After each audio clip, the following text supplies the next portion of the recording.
You know, if I took a shot every time someone said the word empathy in this episode, I'd be mighty pickled by the end of this thing.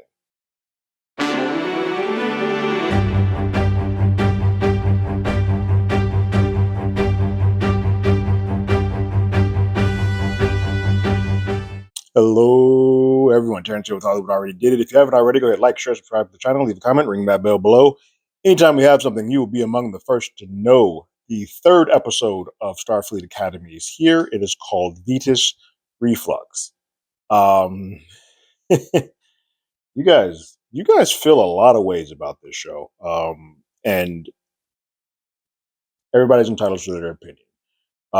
It's been a fun ride watching and seeing how people react to the show. And I don't know why it's so vitriolic. I have come to a realization though, and I do think this is sort of level setting how people feel about this show and why some people can accept it and why some people can't. I like this episode, episode 3. I like it quite a bit. And it's almost on par with the first episode, which I feel is very, very different. And I think what the show did is with that first episode, it created the stakes of the world outside of the campus. Say, hey, this is what happens if you're typical Star Trek. This is what happens. Braca, space fights, space pirates, all this good stuff. There's a lot of treacherous stuff that happens outside, and we have to get these kids to this campus. But once we get these kids to this campus, for the most part, it's going to be pretty safe. The stakes are going to be a lot lower because the no one's coming to this campus regularly to just attack it. It's not like Deep Space Nine where we got a stationary spot and people are coming in. We're getting scavengers and pirates and all other types of factions coming in and out of that place. Here, that ain't happening. So the stakes are very low. It's a protected school. The only people that come in there are people who are coming to talk to them about uh, collaborating or putting things together or treaties or whatnot. So the stakes are going to be significantly low for this show. And so I had to wrap my brain around this and sort of accept Starfleet Academy as something different, which is basically let's take mounds of clay and mold these 7 or 8 people into what we could see as future Starfleet Academy officers. Like, let's watch the growth and how these people excel to become the Picards, or that shooting for the moon out the gate, the Ciscos, the Picards, the LaForges, the Datas, all that stuff. See how they grow and if they can grow into being that. So you're watching this from the ground up. And so the stakes aren't so much about like, hey, who's coming into this faction, what's happening, who's blowing up what ship, what's going to what world are we discovering? They're discovering themselves. And that in itself is the episode in the series. If that's not for you, I can get how you'd be like, I don't want any parts of the show. Like, nah, this ain't for me. I dig it. It's kind of refreshing to sort of get a different take into the world of Star Trek. And I while I didn't care as much for the second episode, I think this does a lot better job of putting that to the forefront. This episode does what I said a few videos ago, in that I can see the War Council becoming like the Valley to Starfleet Academy being Bayside, and that's pretty much what happens in this. This episode uses a lot of old tropes of the times that Bayside and Valley had pranks against each other, like stealing the mascot, that type of stuff, Revenge of the Nerds type thing. That's sort of what's happening here. Stakes are low, but it's fun. This is a fun episode, and you get a couple of things that I think help you understand what this show is trying to do. At the forefront, which we hear, and I said it a bit tongue in cheek at the beginning of this, is that empathy is used, and like they're trying to instill the pretty much the core value of Starfleet is to have empathy, which we know as Star Trek fans, that has led us down some roads where sometimes you're like, I wish you weren't so empathetic to these people, because why are you trusting them? Why are you putting your faith in them? But that's what Starfleet is all about. So it's about instilling that piece. But I think the other part that I sort of learned in this, which is great to see, is that Chancellor Nala's way of teaching is to say, "Hey, I'm gonna give you the breadcrumbs. I'm gonna teach you things, and I'm gonna give you the information, but you're gonna have to get to that road yourself. I'm not gonna just punish you or say this is how this is. This is how this is supposed to go," because she feels that all these kids have come from some terrible or some hardships that they will shut out the second they're told what to do. Like people came out of the burn. You got Caleb coming out of his situation. If you just tell a kid this is what you're supposed to do, they're going to ignore that. So you have to go about it a different way. And this episode shows how she sort of tricked the system a little bit and tricked these kids to believing that they were finding out things on their own, but they're going to accept that and understand that and be more willing to uh, learn things if they are not just told what to do. So Venus Reflux, third episode. This is a Darum focused episode, which is something that I love when Deep Space Nine did it a lot. I don't know if Discovery or Strange New Worlds do because I haven't really watched those. But this is a character focused episode on Darum. Caleb is still there. Caleb's still present, but Caleb's stuff is kind of happening in the background while we focus on Darum, who we see at the top of the episode is leaving videos for his parents. And in this video, this recording he's leaving for them, um, he is telling them how he is still striving for all the excellence that they have taught and instilled in him. He is trying to be number one. He wakes up early. He's the first to go to bed. Like he is very focused on his game plan and to become the captain and become the best of the best of the best. And no one else he feels in his class is as willing to put forth the effort as he is to do so. Until he then sees that Genesis is also willing to do the exact same thing. And so the two of them, um, I'm going to keep using this as an analogy because I think it clearly is the closest. But for the I Saved by the Fail fans, you'll know exactly what I'm talking about. But they're kind of like the AC Slater and the Jesse Spano of this, where they both um, feel that they have to overdo everything to be better than someone like Caleb, who sort of gets something sort of handed to him, or it feels a little bit more that things come easier to him. Like he happens to be get into fights. And when I know he lived a hard life, in this case, he's learned through the hardships of life. But it doesn't look like he has to try as hard as these two have to put forth that extra effort. And so the two of them get into a very healthy, sometimes dirty game, trying to see who becomes the captain of their trials that they're starting to have. As I suspected, the war college kids begin to sort of take the piss out of the Starfleet kids. They feel that they've been here longer. They are more trained, more seasoned. They held down the fort before Starfleet even came around. Like these kids don't know hardships or know what it is to be a team or any of that stuff. So they take the piss out of them by causing pranks to them. They throw balls at Caleb. Luckily, Caleb, even though he's not liked by all of his Starfleet classmates, they all back him up and sort of have each other's back, and they're not going to let one of their own get get taking the piss out of. It's very much like the big brother, little sister thing. Like, I can pick on you all I want, but don't let somebody else outside of here pick on you. That happens, and another prank happens where they are in the changing room dressing and changing in various forms of undress. Poor Caleb, unfortunately, is not dressed at all. The War College folks start having them teleport to various places throughout Starfleet Academy, just completely naked or in like a towel. The girls, for the most part, were dressed, and so war is on. There's a game afoot, and Starfleet is like, "Well, we're not playing anymore. Like this is about to get messy." Commander Thawk goes to Chancellor Nala immediately. It's like, "Hey, look, we need to do something because this is about to get out of hand." The War College is playing dirty, and remind you, Commander, she comes from the War College. She just chose to come over to Starfleet, and she's like, "Look, we need to put a button in this now. This is going to get out of hand. We got people coming. We need to stop this now before this becomes a terrible PR nightmare for us." And Chancellor Nala is taking it in. She's accepting it all. She's hearing it, but it doesn't feel like in that moment commanders feel like she's being heard. And Chancellor's like, "Would you trust me?" And in a roundabout way, Commander's like, "Nah, I don't really trust you." And Chancellor's like, "Cool, understood, but we're not going to say anything to them." And she sort of uses the thing that I said earlier, which is like, "I don't want to tell these kids what to do. That's not what we're here to. They have to do kid shit. They have to go through things. They have to live their life. They have to actually go through the steps to figure out these things on their own because if you just tell it to them, they're never going to get there." The cadets all want to get revenge, and they go to Chancellor themselves, and she presents a new thing to them. She presents this fungus. Looks like a plant. Looks like a Venus flytrap, like Seymour from I know Little Shop of Horrors. She presents that to them and says that this Venus reflux is a rare fungus. I want you guys to raise it, grow it, protect it, take care of it, and it basically is a fungus that is sensitive to emotion. So if you whatever you're feeling, it's going to sort of replicate that and kind of grow and feed off of that energy. So if you're upset or angry, it's going to feel that type of energy. I'm going to tell you right now, those kids are like, I don't know what the hell you're talking about. But she's very much doing the Karate Kid thing to them right now. Like, yeah, wax on, wax off. I'm like, I don't want to do this. This is dumb. but it's leading somewhere on the back end. They don't know that she is helping them out in the long run to what it is that they need to do to sort of get the one leg up on the war college.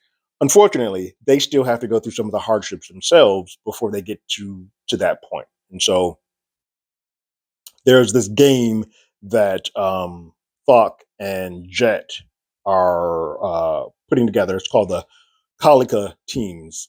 These Kalika games are games that basically it's almost like if you were going to a planet for Star Trek and having to use your photon lasers on each other. It's like laser tag, but not.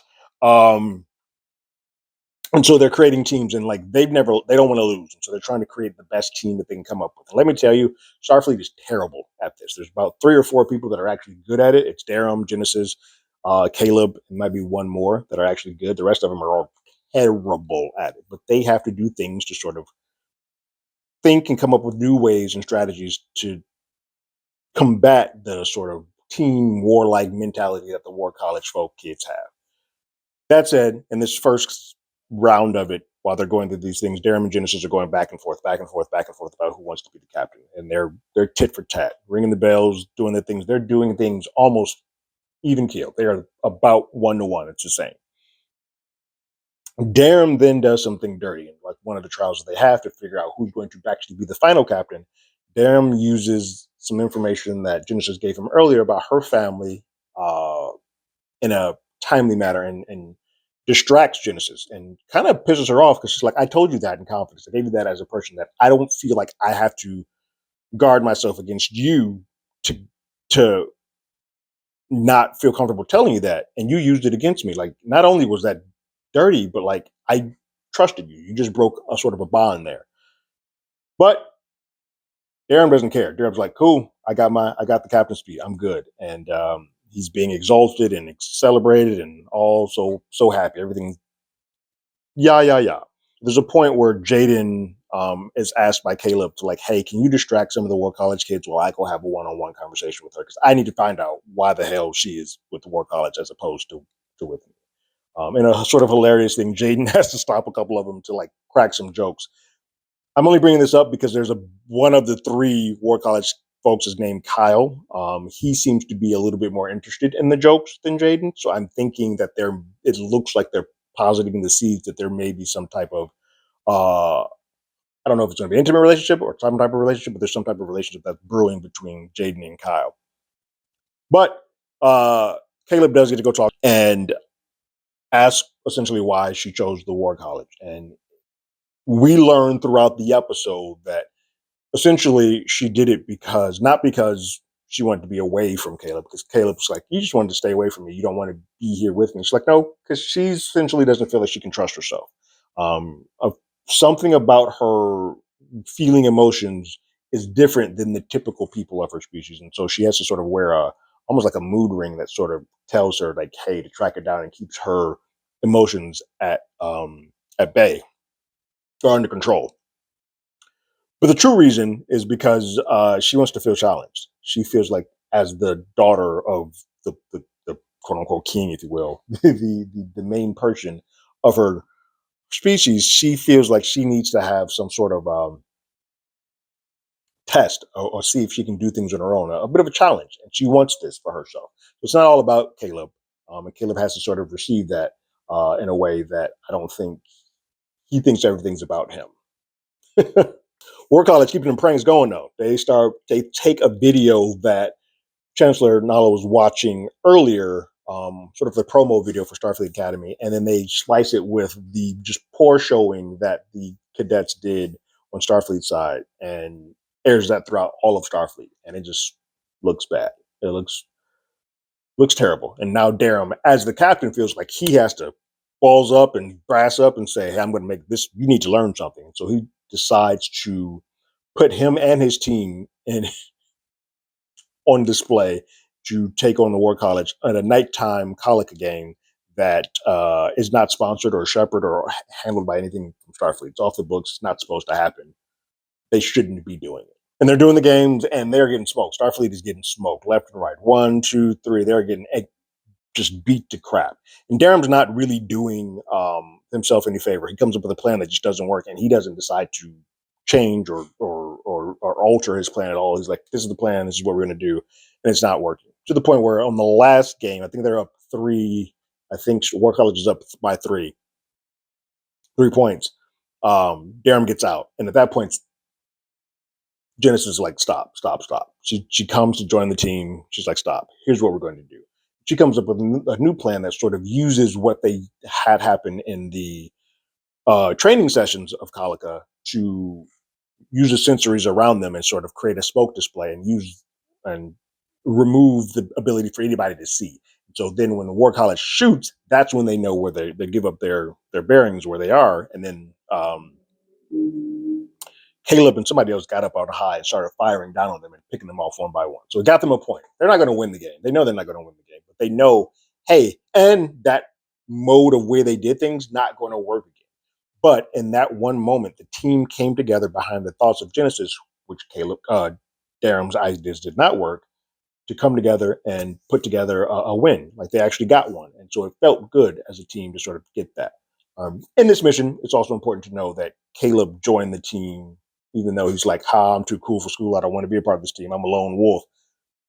You can see, and we'll get a little bit of revelation of that later on, but you can see that he's sort of kind of liking to be a part of this team. It's not as bad as he thought it would be.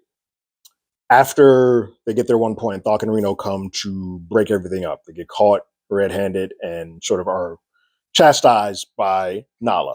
Chancellor Nala goes and just reads in the riot act. She punishes them. She starts using the words patience and empathy. Like, you should have patience and empathy. You should have patience and empathy. And then she assigns them to forced labor for their punishment. Now, in this speech, she's also giving a lot of clues, a lot of breadcrumbs of things that they should be paying attention to. Now, it's not because they're angry and because she's coming at it from a parent spot. They're not quite hearing it in the moment. So they take a moment, they step outside, they start talking, and Genesis realizes, like, wait a minute, hold on. Everything the Chancellor just said was hints on actually how to win this prank war. I think she's helping us, and we just have to listen to it. And so they come up with this massive Ocean's 11-ish plan to infiltrate the War College's dorms and sabotage them. And so Jaden has to create an eyeball off of the skin cells that they get from the War College Chancellor Calrek, and it becomes this bigger, elaborate plan. Caleb has to infiltrate War College, and like the mascot of the War College folks, he gets onto the site. They shut down the security for a bit. 60 seconds pass. They got to go in, and then that gives Sam enough time to teleport in, put the Vetus under all the dorms doors. A growing version, a faster, rapidly growing version of this, because that's another clue that Chancellor gave them. And then they get out. Now, as they're leaving, or as Sam gets out easily, but as Caleb is leaving, Tarima reads him and says, you want to be here. Like, you put on this brave face, you put on this thing, but you like being here. You like the idea. You like, for the first time, that you have a group or somebody to call family, a group to sort of cling onto and latch onto and to be there for and with. But you're afraid that they're going to let you down. So you're not really trying to put all of your feet in, but you like this. This is your jam. You dig this. So that gives you a little bit of insight into Caleb being that scared kid who left and had to go fend on his own, but he didn't want to do that. He wanted people to be around. He wanted his mother. He wanted family. And this is the first time that he's sort of getting that. She then drops a dime on him and sets the alarm off in the War College and plants him a kiss. And then he has to go scurrying off. Luckily, Durham had taken the teleporters that the War College kids left in their bathrooms and teleported out. Mind you, he found that teleporter because Chancellor Nala told him that, hey, you need to go do bathroom duty. So she basically set him up so that she could find that. She is out here puppeteering and putting them all in the place so that she can win this sort of prank war, because she does meet with Chancellor of the War College a little bit earlier to ask, like, hey, are you helping out these kids? Because they're getting stuff that, like, just a typical person would not be able to get. He doesn't deny. He's like, yo, I'm going to do anything possible to give my kids the one leg up versus your kids. She's like, cool. Remember that. Bet. So night happens. They wake back up, and all of a sudden you start hearing screaming out of the War College, yelling, screaming, oh my God. They come out of the dorms, and you see the kids for the Starfleet side sitting on their side, eating bananas, chewing gum, looking at them like, oh, top of the morning. what's wrong? What's happening in there? And it's at that point that they realized immediately, oh, it's these kids. They're the ones who did this. They pranked us. They got us. And they're about to go attack until Chancellor Kelrek comes and says, stand down. One, we can't do anything right now because it's going to take a while for that Vetus plant to disseminate and calm down and leave. And it goes off our emotions. So if we're all angry and upset and whatnot, we're not going to make it out of this. So we're just going to have to eat this. And then he yields to the Starfleet team and to Chancellor Nala. Get the win. So in this whole ruse, she set up the whole idea like, I'm putting this Vetus in your place, in your hands now. Start growing it, start working on it, continue to grow it rapidly. She put the idea of like, hey, you need to get the eyeball off the tail. Like she orchestrated this, but she still left it to them to come up with this idea on their own. They had to ruminate and get there on their own as opposed to just telling them this. They had to learn something. And so much so that Caleb asked her, like, why did you do it this way? And she's like, well, that's why. Like, you guys needed to learn. You needed to get there on your own. She also tells him that, like, Starfleet is known for working out ways to disarm opponents without always being resorting to full contact or violence. And so, between empathy and between that, those are two morals that you kind of just have to instill in kids. And it's a nice way you get to see, if you're a Star Trek fan, you get to see, like, that's a cool way to sort of get them to learn that without having to be put into peril or put into danger. On the backside of that, we get to catch up with Darum, who we saw earlier. I didn't really mention it, but there was a point where he talked to Reno, and Reno saw that they weren't, uh, those videos or those recordings that he was saying to his parents were never making anywhere. Nobody was ever listening to it. And so we learned that Darum has a strange relationship with his parents. And so he's doing this now out of service to like prove something to himself so he can prove something to his parents, but he has no connection to his parents. And so a lot of the ways that he kind of did Genesis in earlier was because he never really felt that closeness or that bond from people that cared about him. And so Jet tells him like, hey, just like I made concessions to be with Thawk, so they're just as an FYI, they're in a relationship, which I know is going to piss some people off. You need to go do things and make things right with Genesis because she has always been there for you. Even when you haven't shown up for her, she's shown up for you. From the trials, when you stole captaincy from her, she still was there on your team to have your back. And so they come together. He apologizes. That's when right before they do this ruse. So then on the back end of this, after the whole trial is done, they get these Starfleet jackets. And she's looking at the captain when he comes over. Well, he's looking at the captain one. She comes over. He hands it off to her and says, like, I'll follow you wherever you want. Like, wherever you lead, I will follow you. So they all have a little moment where they put on their Starfleet jackets. And then we see Caleb kind of standing there away from the family. Now, based on what we had just heard from what he had with Tarima, he wants to be a part of this family. So he's kind of like, I don't want to be here. But Genesis consents, like, nah, you're not too cool for school. Come get your jacket. And you can see the little smile of acceptance and like, hey, I'm a part of a club. I'm a part of a crew now. Like this, I like this. And that's the end of the episode. We get an overlay of Darum saying that what he's learned in all of this is that um, instead of doing things where everything, no matter what, no matter who he hurts, he's going to choose to lead, whether he's the leader or not. He's going to lead and follow, lead and be led with empathy. And that's how the episode ends. All in all, a good episode. Like again, a message is being told. It's fun. It doesn't feel overly over on the nose, even though empathy is said several times. But I like what I've learned in this. This was the hard part for me to get with a lot of these episodes, that I couldn't get my sort of hook into how the Chancellor worked. And now I see it. She's almost like a Mr. Miyagi type of person. Like, all right, kids can do what they want to do. I'm gonna let them do what they want to do. I'm gonna teach them. I'm gonna give them the things, but I'm gonna do it in a way that they don't feel like they're being taught, and so that they will accept and receive the information much better than if I were just to kind of like lay it out there for them. And so even Commander, her number one, has to sort of accept, like, you always knew what you were doing. Like you had this plan the entire time. Crap. I should have been better at trusting you and believing in you. She's like, yeah, cool. You won't do it the next time. We'll be all better for it. Look, the stakes are low. This is about teaching. This is a teaching school, and it's about the relationships and how we see them become who they are. I think we'd be in a very bad show if every episode somebody was attacking the school. And so I think you have to, as a viewer, if you're a Star Trek fan, you have to view this as like, hey, this is a teaching school, and the idea of being under peril and under attack all the time isn't going to work. Now, at some point in time, something is going to occur that sort of sets this school off its kilter. They may not attack the school, but I think we had a purpose why Caleb got grounded for like 90 days. I forgot already I think it was 90 days that he got grounded. So this we learned in this episode this was 3 weeks.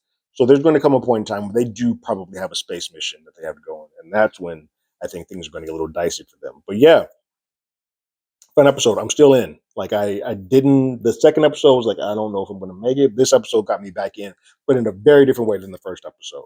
And so yeah, call me Shale, call me whatever you want, but I'm digging what I'm digging here. I'm also a big Saved by the Bell fan, and I like shows like Riverdale, and I like shows,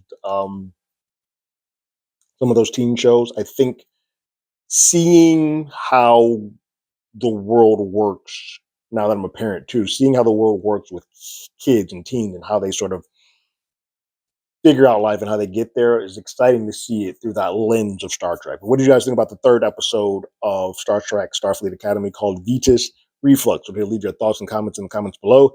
If you haven't already, you can follow us on X at Hollywood ADI. You can hit us up on email at HollywoodAlreadyDidIt at gmail.com. We also have a podcast by the same name on Apple Podcasts, Spotify, and other place podcasts. We're there. From now on, I will be on the normal time schedule. This one was a little bit behind because I had a 80-year-old birthday party to go to from a dad. But everything else should be back to normal and normal schedule. And like always, I got my ticket. You got yours.